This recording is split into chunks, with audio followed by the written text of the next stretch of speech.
ধর্মসাগর, যাকে বলা হয়ে থাকে কুমিল্লা শহরের প্রাণকেন্দ্র।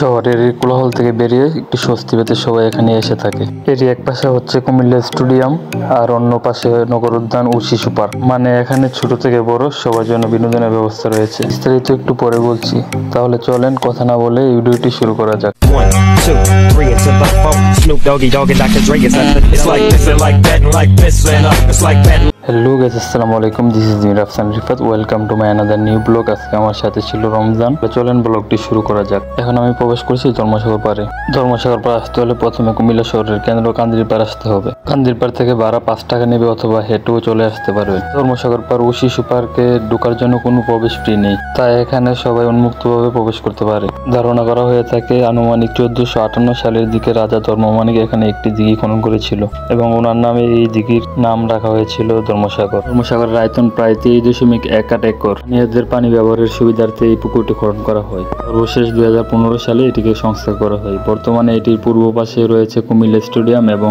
জেলা স্কুল, এর উত্তর পাশে রয়েছে কুমিল্লা নগর উদ্যান এবং উত্তর ও পূর্ব কোণে রয়েছে কুমিল্লা রানীর কুঠি এবং এর উত্তর পাশে রয়েছে কুমিল্লা শিশু পার্ক নগর উদ্যান এবং শিশু পার্ক কুমিল্লা পৌরসভা কর্তৃক পরিচালিত হয় এবং এই কারণে পার্কগুলো সবার জন্য উন্মুক্ত থাকে। তাই আমি বলবো, আপনারা যদি কুমিল্লা শহরে এসে থাকেন তাহলে অবশ্যই ধর্মসাগর পাড়ে একবার হলেও ঘুরে যাবেন। এখানে আসার জন্য সবচেয়ে সুন্দর সময় হলো বিকেলবেলা। ওই সময় মানুষজন কোলাহল ও দোকানপাটের কমতি থাকে না। এবং ধর্মসাগর পাড়ের উত্তর পাশের দিকে যেতে যেতে পেয়ে যাবেন কুমিল্লা শিশু পার্ক। এই শিশু পার্কটিকে অনেকে পৌর পার্ক অথবা নগর শিশু উদ্যান বলে থাকে।